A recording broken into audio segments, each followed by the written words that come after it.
Hey guys, it's Chris again with Gabby Outdoors.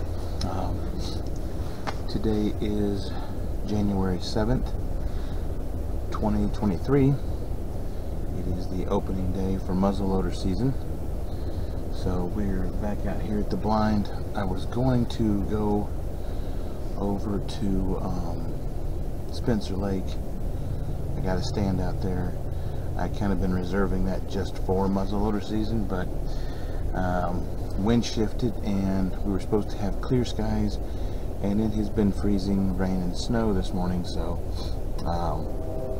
we said no, we're gonna go back to the blind. Both places have had the same amount of deer on camera. This actually has had less hunters on camera, so I think this is going to be the safest bet. Plus I don't like sitting out in freezing rain in January in North Ohio. Not really my cup of tea. But so yeah, we're out here. Got the 50 cal Traditions Vortex striker fire. Everybody curious about what I'm shooting. Loading it with 250 grain pellets and 295 grain hollow points. I'll show you guys. This is my speed loader.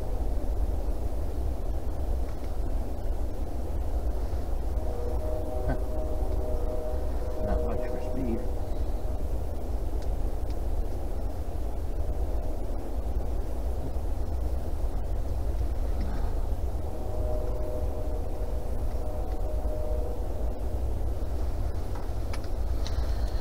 Alright, so this is the speed loaders. You simply put your powder, your projectile in the tube the way you would load it, and this cap here holds your ignition source, which this is a 209 shotgun primer. It specifically fits this particular rifle. A little pro tip for you guys: when you buy these are a lot more than you think. Let me pull this off the top over here. I'm going to set this to the side. I got an extra one. This is the one from the tube that I've already loaded. A little secret from you guys: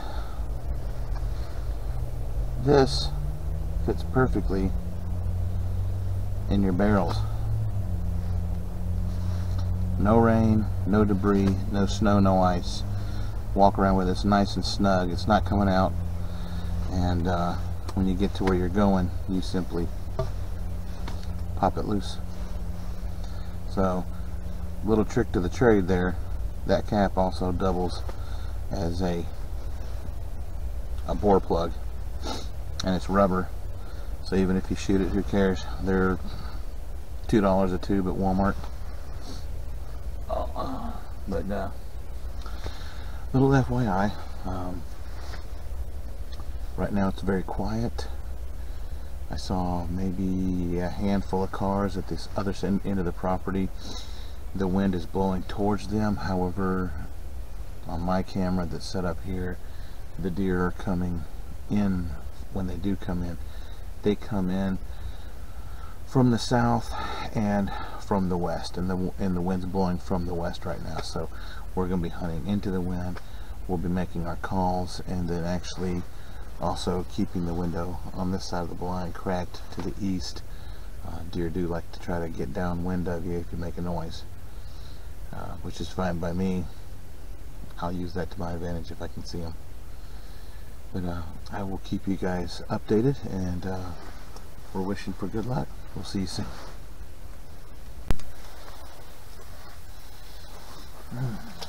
Well guys, it's getting close to 2 o'clock in the afternoon. I didn't get to hit the switch. We almost got a shot on a deer. Big doe was walking about 80 yards southwest of us, but she was behind a lot of down timber. I could only see her tail, the top of her head and her ears. I kind of see her between the timber, but I followed her for a few minutes with the scope on her, but there was no way to get the shot through there. And I personally, I'm not going to take a shot if it's not a good, ethical, clean shot that I can see. So she got to walk, but hey, good thing is at least we got a deer in the area during daylight, on public, where we're hunting. I mean, that's like a lot of accomplishments right there for our area. So I will probably pack it up here in a few minutes. I have got clients to deal with this afternoon, and then tomorrow morning I got a couple of clients, but then I'll be right back out here. We've only got a few days to do this on muzzleloader, so I'm gonna be out tomorrow afternoon, and then probably Monday morning as well, Monday midday. Then I'm supposed to head out on a trip. So,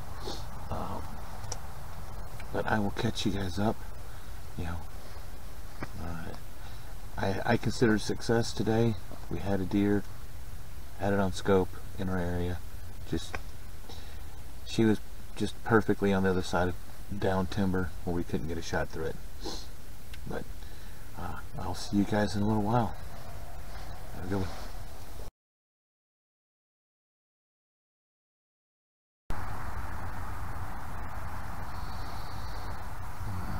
Alright guys, we're back over here.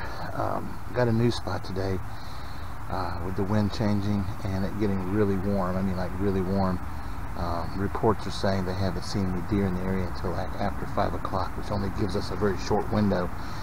We have a state park right next door, so can't hunt in the park, but the park is adjacent across the road to this wildlife area that we're at.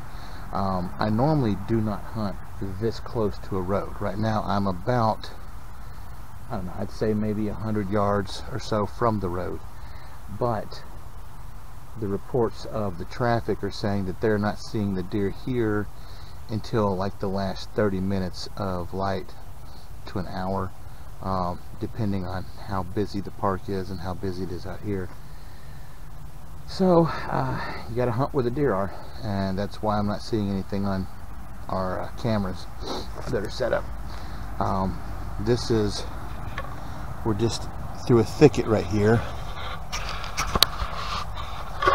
as you can see,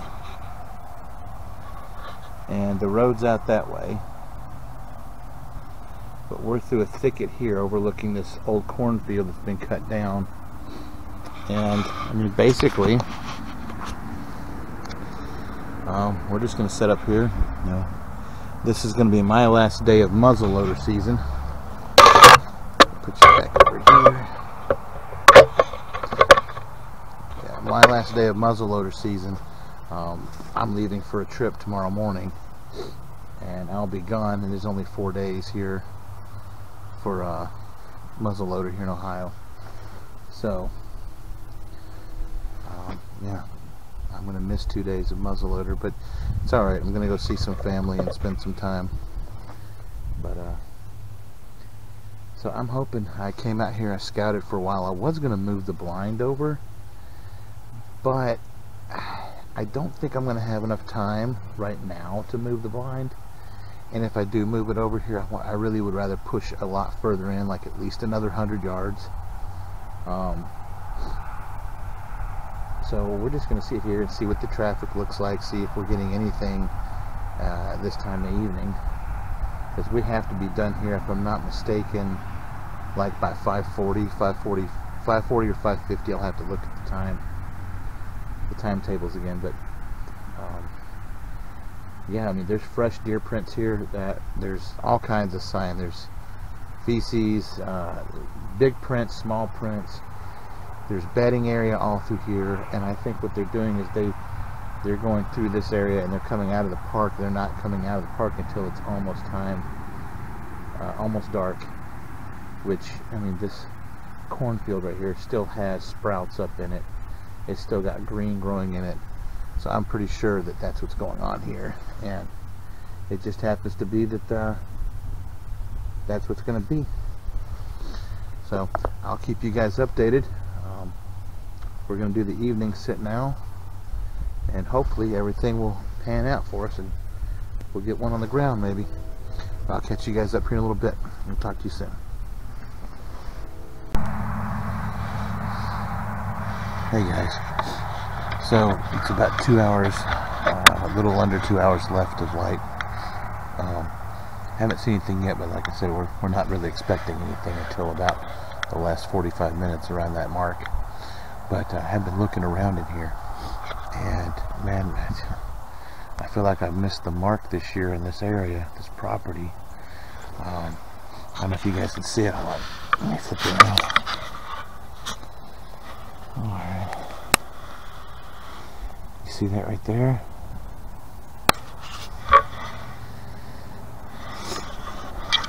There's a nice rub right there. And that's actually from this year. And there's just a bunch of bedding in here.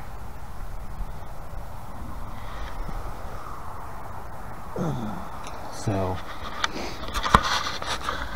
I'm really hoping that this pays off tonight.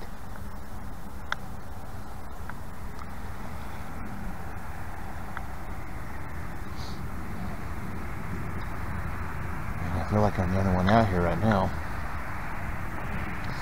It's weird to find signs of bedding, and especially with rub marks, for me, this close to a road. But like I said, the state park is just on the other side, so it's almost like one giant property that you have a highway running right through the middle of it. But I'm just hoping that we get lucky this afternoon. So anyways, I'm gonna keep my fingers crossed. Y'all wish me luck. I'll catch you back up here in a little bit. I'll talk to you soon.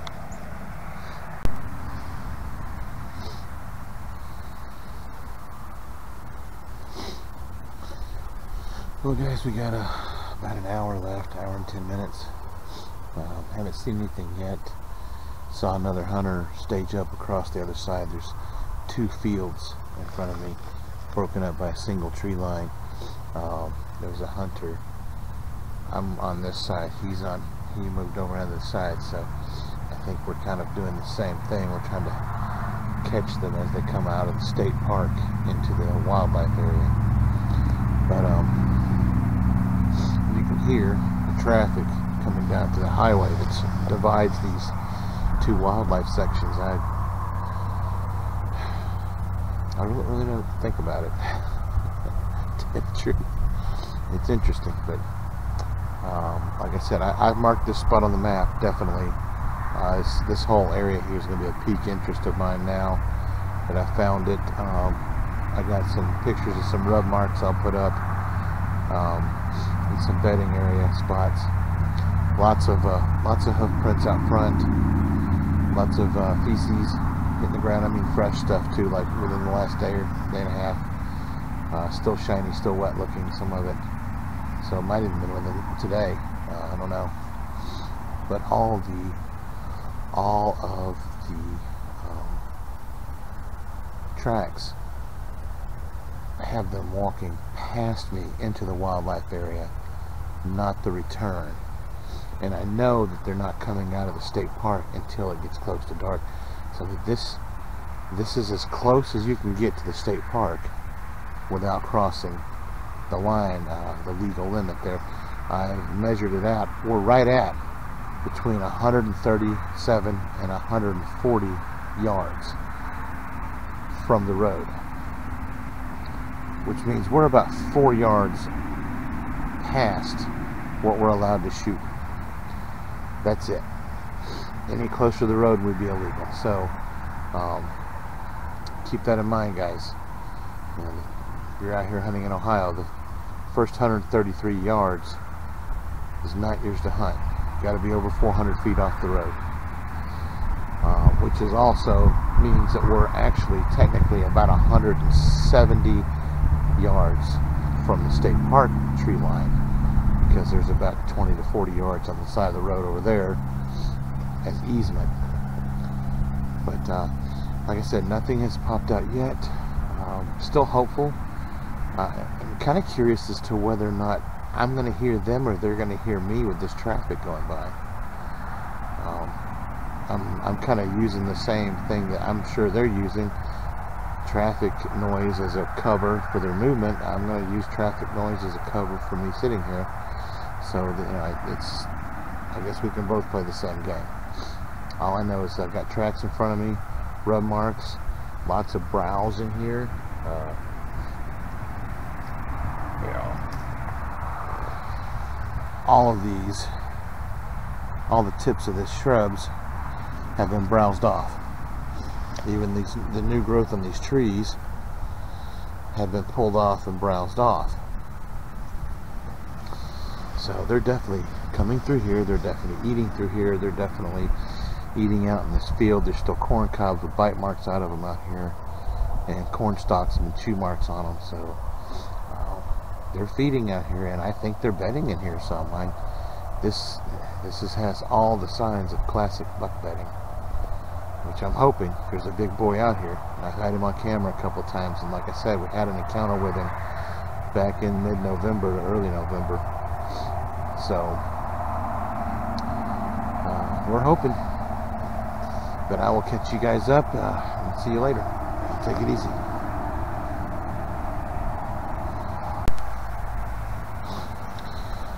Alright guys, we got about 24 minutes left. Just had a shot on the other side of the field. So hopefully they're moving across now.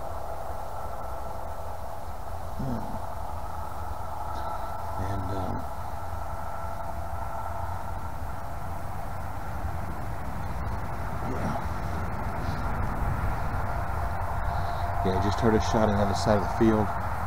We've got 24 minutes left. And so I'm hoping they'll start moving out of the wood line to my left here. The traffic is, surprised they're actually moving with as much traffic as there is. But we're hoping. So for me, last 20 minutes of muzzleloader season for deer. I will keep you updated. We'll see you soon.